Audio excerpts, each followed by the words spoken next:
Dear friends, in this session, let us discuss, I believe that books will never disappear. So this is a lesson which is an expert of the 24 conversations with Jorge Luis Borges. So this is nothing but where we have discussed PUC is a golden era of one's life. In the similar way, in the second year PUC, this lesson is a golden opportunity to score good marks. Very simple, very direct, and with special and very simple and lively examples, this lesson has been elaborated. So let us discuss what is this lesson is. There are two people, a very popular personality, Argentine writer, playwright, Jorge Luis Borges, who was interviewed by another prominent personality, Roberto Alifano. So let us see who are these two prominent personalities.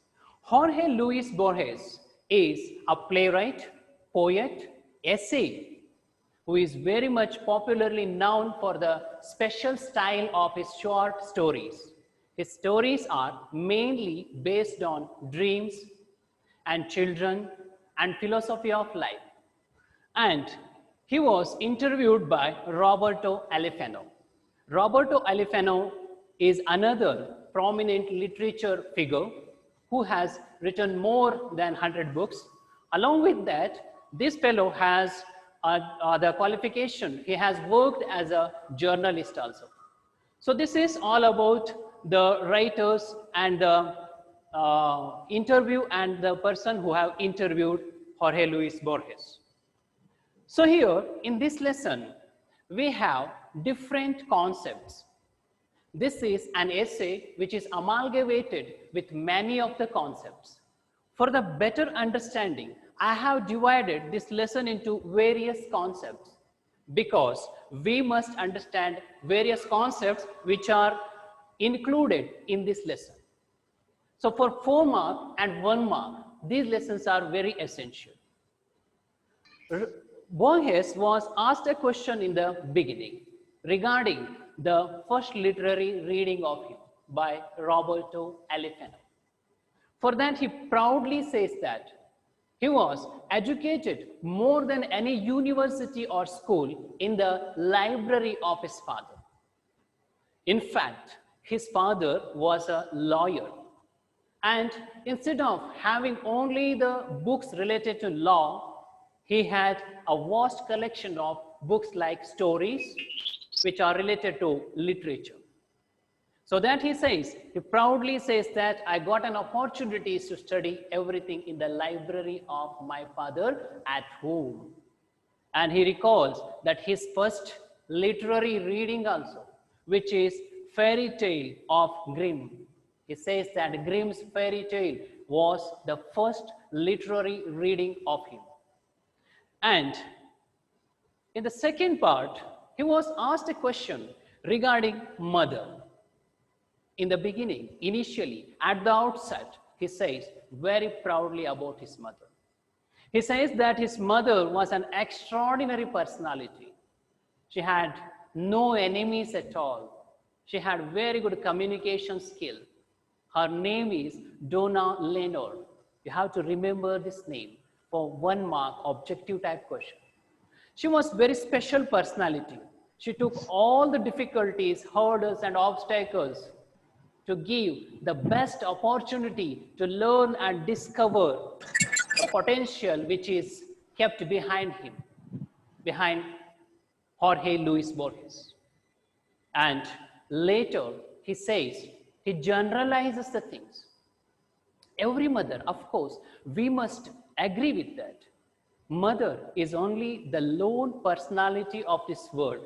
She works without expecting anything from us.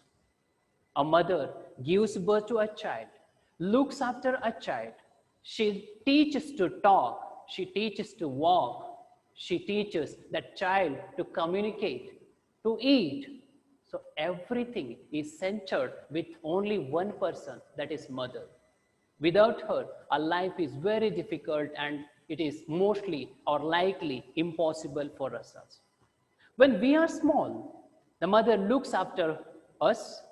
When we grow, she gives what all the things, she inputs what all the things are required for our personality.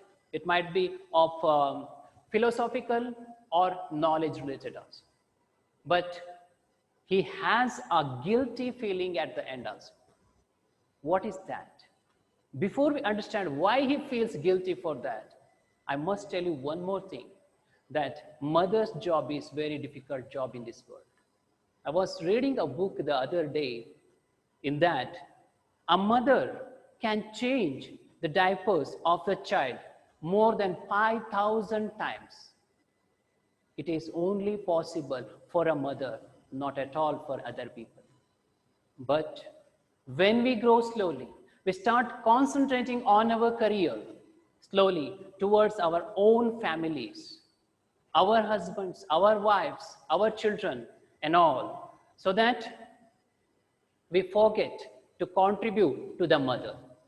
Instead of contributing to a mother or taking care of the mother, which is deserved, we start thinking about ourselves. The same thing Borges also thinks and feels, and he brings it out with the interview. He says he feels guilty for not giving the deserved love and care for his mother. And he says generally that every child, when the mother is alive, feels the same thing. He neglects. He uses that mother for everything which can be granted, but he forgets to give the deserved love and care for her. So it should not happen to we people. So that he indirectly tells to us that never neglect your parents. Next, he was asked a question about blindness. I must tell you one thing, that Jorge Luis Borges was a blind person, but not by the birth. Till the age of 55, he had a very bright and very good eyesight. Due to some kind of diseases, he lost his eyesight at the age of 55. So that from there, he became a blind person. But what is blindness about you? A question was asked by Roberto Alifano. For that, he beautifully says, blindness is nothing but blindness is a way of life, he says, very positively. Isn't it? Exactly. It is a right thought. What we know about life, we plan, we execute, we work, we think, we imagine, so many things. But we don't have the picture of our life, what occurs in the next moment. So we are, in fact, we are blind only. And he says, it is a way of life, life itself blind. He further says, it's a resource to life. And he further says, we have given to us a purpose. All the disabilities of life is given to a purpose for us. There are so many things which are given to us as our disabilities in this world. They are nothing but they are the resources for us. I must share one thing with you. I have a good friend. Unfortunately, he is blind. But that person working for a reputed institution, working as a marketing head. Can you believe this? But you have to, because it's a fact. And that person can use all the smartphones, all the technologies. If I give a call, immediately he replies me with my name. Good afternoon, Hegde sir. How he can understand? By using the technology. So that he is also utilizing the disability as a resource.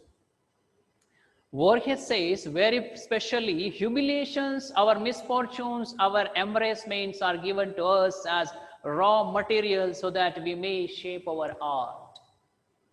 So beautiful. Even we must agree with this, and we must have the same thought or the vision towards our life. See, to make a masterpiece of art, For example, a drawing. You need pencils, sketches, paints, brushes, canvas, or drawing sheets. These all are called as raw materials. Raw materials are needed to make a masterpiece of art. So that for the life, to create life as an art, we have these all the raw materials. He says the humiliations, insults, people insulting others, misfortunes, bad lucks, and the embarrassments, guilty feeling, foolish feeling, they are nothing but they are the raw materials for our life, and we have to shape our life by making them as the stepping stones of our success. He says, still, he pretends that he is not blind. Of course, he never felt that he is blind. He is using that blindness as a resource so that he never thinks about it. There is another thought hidden in that last sentence also. Dear friends, I wrote in one of my articles, and which was published in the newspaper also and one magazine also. We have to accept the changes which cannot be changed. He is already a blind person. That is a fact. That is a change occurred in his life. But now he is not capable of changing that. If he wish, he can't get the eyesight back. So that change is not possible for him. So that he has to accept. Reality is, life is, accept the change which cannot be changed. So next, he was asked a question about reading. I'm not speaking, or Bohis is not speaking about the reading of any concept like mathematics, practicing, or any science subjects. It is entirely belong only to the literature. Alifano asked the question, what is your opinion about reading? For that he says, reading is a special activity. And he says, in every book he finds a need for something more. In this activity, in this process of reading, a reader, if he is a real reader, must feel the need of something extra. How it occurs? It's very simple, dear all. See, while writing a novel or a book of literature, the writer will be having a concept in his mind, a thought, an imagination. On the base of that, he writes something. But the reader is an entirely different one. When he reads, his previous knowledge, his family background, environment, surrounded, everything affects on his imagination. It is not like a derivation or a definition of science or biology in literature, which is fixed. If 10 members read also, it remains the same. But here it is not. If 10 members read a book, they will get 10 different opinions. So that he says, reading should create some kind of ability which can criticize the given book. And it should be found in the need of for something. And for the same, he takes the reference of Goethe's writings also. Goethe is another historical writer. His name also can be remembered for the examination purpose. When he was asked a question related to books, he recalls the dream of the previous day. He says that he elaborates the dream. That was very horrible. In his dream of that previous night, he saw the popular library of that era, the Library of Alexandria, was burning to ashes with its countless volumes, he says. So he saw that dream. And then he was asked a question about books, the concept, the imagination in a book. He says that the imagination is, the author is very meager. He might be having only one concept in his mind while writing a book. but at the same time, it goes beyond his imagination when somebody read it. So that there is no limitation for the imagination, he says.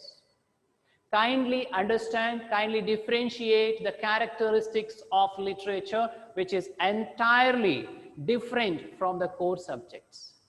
If you read or if you practice one concept like addition in maths, it remains the same thing. Addition means adding two things only.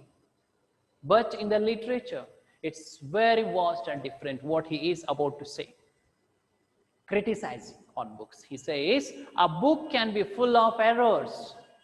We can't say all the books are full of perfect grammatical construction, vocabulary, or punctuation, so on. It might be full of errors, but the book always retains something, very special thing will be there. So what we have to do?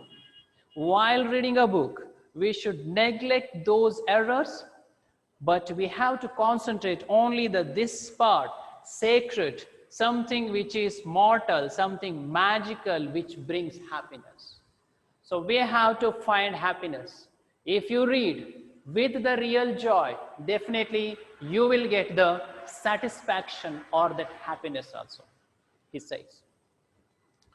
Next, he speaks about poetry. This is quite a lengthy concept. Alifano asked him to define poetry. For that, he gives all the elaborations. He says, believes that poetry is something so intimate. Intimate with what? Intimate with our lives. It is connected with our lives.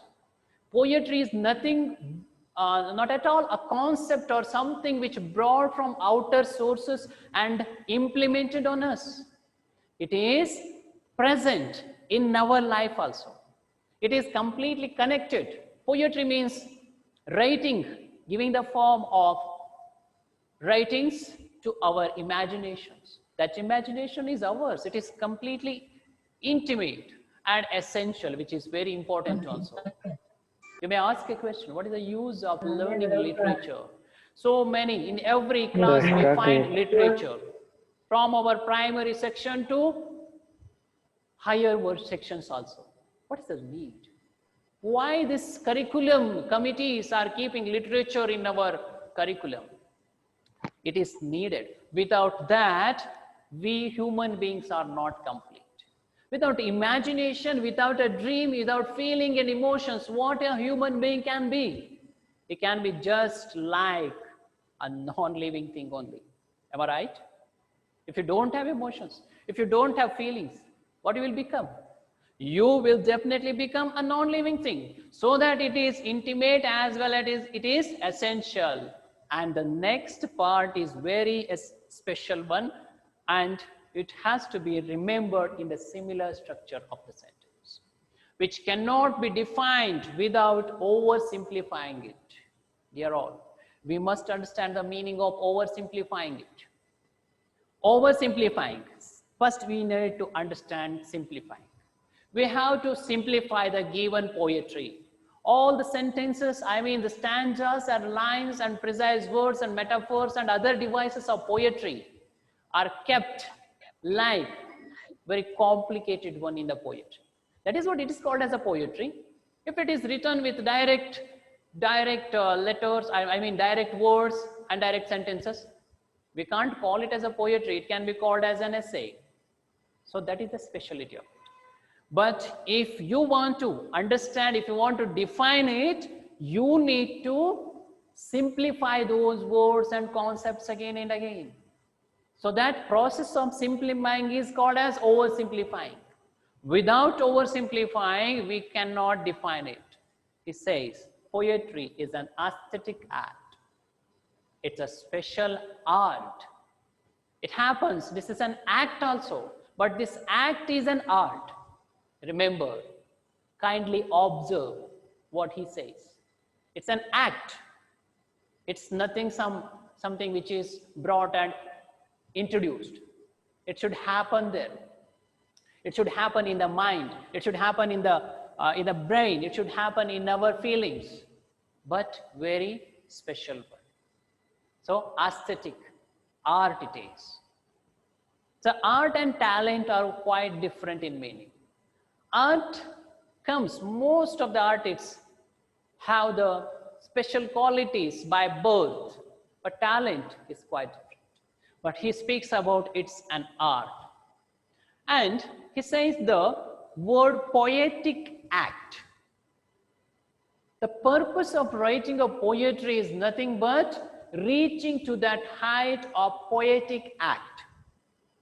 Then after writing a poem neatly, systematically, keeping in the diary or posting on the wall of social media, is it possible?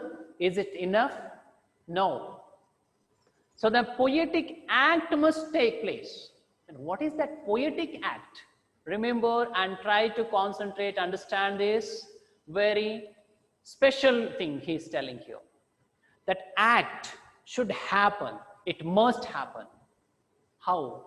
When the poetry is written and the same poetry is introduced to somebody else, when that somebody else, that particular person reads, but not enough.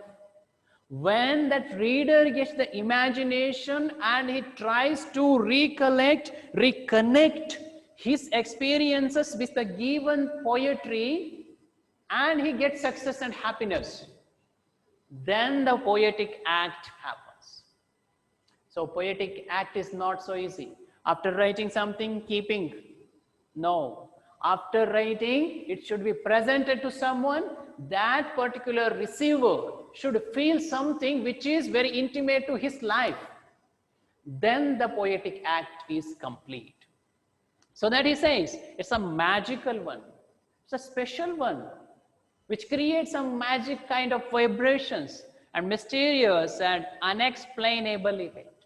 It's very, very difficult to explain, he says, because it's a complicated one. What is poetry? Again, the question comes. So that he says it's very difficult to explain a poetry or define the poetry, because it is a combination of emotions, feelings, dreams, and imaginations. Along with that, experience. See, try to find out, see so many concepts hidden in that. Imagination, we imagine if something occurs. We dream, we feel, and these all the things will be based on the previous experience of our lives, what we have experienced. I would like to take another thought. Once I was watching an interview of Dr. Vishnuvardhan, the Kannada film star, legendary. He said about experience very beautifully. Even I enjoy it. Experiences cannot be explained. Experiences can be experienced. Try to understand this. My experience of standing here cannot be explained to other person. Verbally, I can do it, but it will not be 100% perfect explanation. Experience can be experienced. So that there is a beautiful proverb in Kannada also. If one wants to see the heaven, he should die. It looks very funny, but it is true also, isn't it? Nobody comes back from the heaven to explain us that this is heaven is like this. So many things are organized in this way. We have so many facilities. Nobody. So that if one needs to experience that, he needs to experience the death also. It looks a bit funny, but it's a true one. In the similar way, the poetry is a combination of all these invisible things so that it is difficult to explain. If one doesn't feel the poetic event upon reading it, the poet has failed. So, if a person reads a poetry, if he tries to understand it, after understanding it, if he did not get any connectivity with his notions or feelings. He feels there is no connection with my feelings from this poetry, my imagination. I must tell to you, after reading or after listening some songs, sometimes we feel, oh my God, it is very related to my life. Once occurred in the similar way, you can say. Or one day I saw the similar, or I felt the similarity. So that feeling should be enlightened or brought out by the literature or poetry. Or else he says the poet is a fail. He failed. It is not as a perfect poetry, he says. But dear all, don't take it for granted. When you read the second PUC English literature and you don't say that I did not understand, sir, the poet failed. You have the best collection of literature for your syllabus. So I hope you understood this concept. How to read a literature book. Not like reading other books or other newspapers. You must read it as a literature or poetry, which have to connect your emotions with that. So that then only the poetic act takes place. The poetry can be considered as a successful one. In this time, I would like to share one of my English poems. Here I have the title I wrote as I Don't. So while writing this, I might be having some concept in my mind, some feelings in my mind, some experiences of my previous life, or some of my intimate personalities, experiences or life might be there while writing this. But why I have been introducing you this one is that if anybody of you read this, definitely you will not feel the same thing what I found while writing this. That is what Borges says, it goes beyond the imagination and control of the writer. It goes beyond his imagination. What all the imaginations or thoughts will come in the reader's mind, I don't have any idea about it. I have only my ideas here, so that my ideas, I mean the writer's ideas are very meager and less limited. But the reader's imaginations are very vast. Definitely, if I tell you to write a review on this, I'm not a poet, dear all, but I have tried. If I tell you to review this poem, definitely if 250 reviews or summaries, I will get different 250 summaries on this only. That is, I'm damn sure of. That is the specialty of literature. But at the same time, any concept from your science subject, it might be a biology one. I'm not blaming you, don't misunderstand me. For example, biology.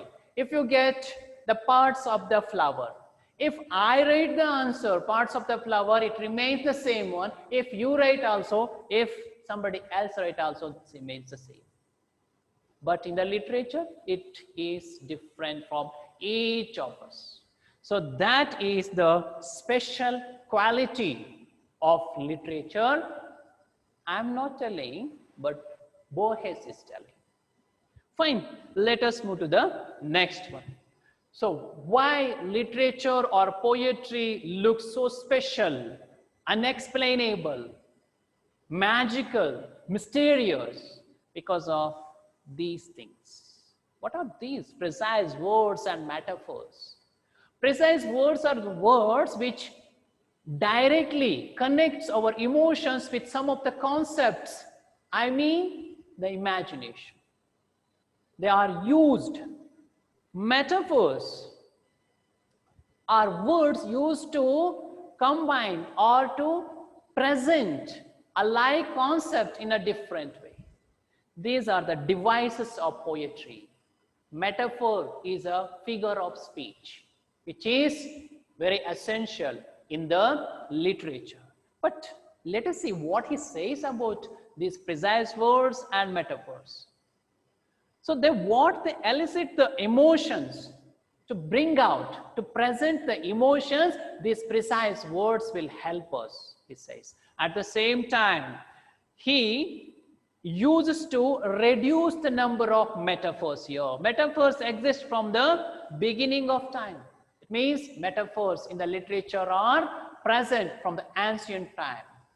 But the reason of we have the vast collection of metaphors is it is there present from the previous many decades and centuries, so that they are rich in number. But according to him, using of number of metaphors is not good. According to him, he has made them 6 or 5 only. According to him, they are only important and enough. What they are? Very important one. He says time and a river. What a beautiful combination. The time also will not stop. You can't stop the time. At the same time, the river also. You may try to stop the time by removing the battery of the clock. Your clock will stop showing the time, but time will not get stopped. We can build dams for the rivers to stop them. But after reaching a certain level, it will cross the limit and it will flow. It is not in the hand of control. So that we have to utilize time as well as river also. Life and dreams. Life, of course, is a dream. We don't know what happens next. We imagine, we want to become something. We think about it. But do we have any control of our tomorrow?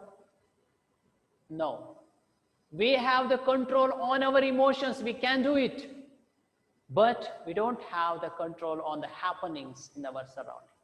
So that we have to train our mind and body and soul to accept the change which cannot be changed. Fine. He says death and sleep. Death is also like lying without movement, without breath. Sleep, lying without moving, but with breath. But the comparison in both the concepts is that the person who is dead and the person who is sleeping cannot understand what's going on in his surroundings. So that he has compared. Stars and eyes. Stars reflect the light, attracts people. Whereas eyes reflect the emotions, feelings, sweetest expressions which attracts the people. Life is like a mirror. If you smile in front of a mirror, you will get back the same smile from other side. If you respect others, you will get the respect. If your eyes are shining and radiating energy, sweet expressions, happiness, you will receive the same thing in return. And lastly, flowers and woman. Why he compares that flower to woman? Flowers are fragrant, beautiful, delicate. They are the symbol of beauty. At the same time, they are the symbol of life's lessons also. A flower, a best lesson we learn from a flower is that wherever, despite of the place it grows, it brings out the beauty. Remember a lotus? It grows under the muddy water. It sucks its energy, food from the muddy water and the mud. No one wishes to even to touch and see that. But where it blooms, it comes out of that mud water and comes out and blooms. Even it will not even contains a stain of that muddy water or mud. Purity. How pure it is. Isn't it? In the similar way, woman also compared to delicate, pure, as well as beauty. A woman makes a home. She is the reason for the home. And she is the reason for the happiness. As a mother, she looks after the children. As a wife, she takes responsibilities. As a child, she fills the atmosphere with a special ambient happiness. So the contribution, see here, the comparison between these two. So that he uses the metaphor of flower and woman here. Very important one, very essential one. You might have heard this. When we were very small, we never had smartphones. We used to write letters. Now you people are using both the fingers to type messages and texts and communicate. Now it is stopped. We need a rest for our fingers. So, hey Google, we have started. So how this technology, this improvement, this contribution of science affecting on books? He questions Alifano. For that he says very beautifully, books will never disappear, he says.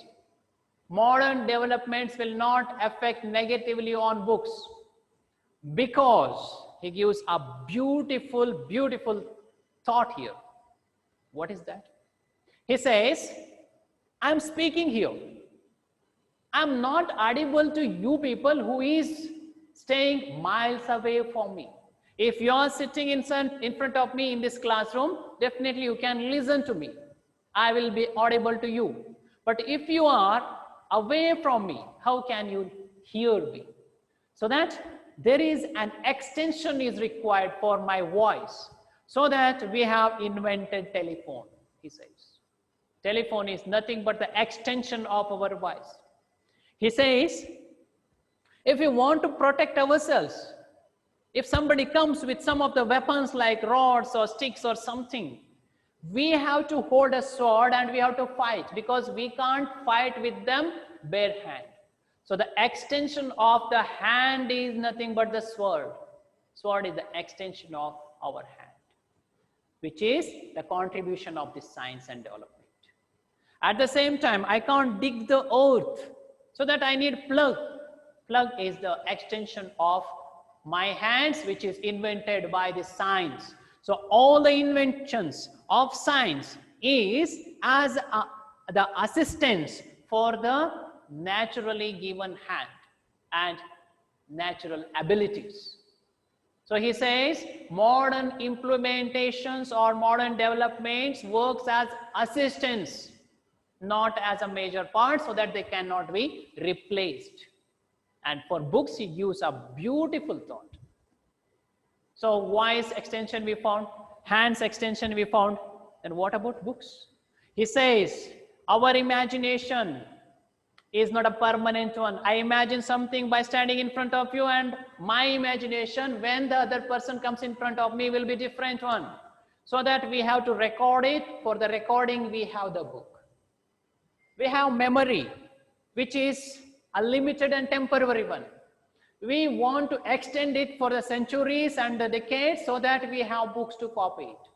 So he says the inventions, what we are bringing in our lives as a contribution of science is nothing but like the book only. Book is the extension of our imagination and our memory, so that if books disappears, we will lose our imagination, we will lose our memory. If you don't have memory power, if you don't have imagination power, if you don't have feelings, we will not survive. We will become non-living things, he says. So that he strongly believes that the book will not disappear. If it disappears, entire this human generation, human beings will be destroyed, he says. And about literature, he says, it's a dream, he says. It's a controlled dream. In the dream, you don't have any control. We can't record it. But while working on literature, we have the control on it. Books are the great memory of all centuries. Those dreams and memories are kept in the source or form as books. So that if you want to learn something from our history, we have to go for the books. so that the chance of disappearance of books and literature is impossible. It remains safe, be safe at the end.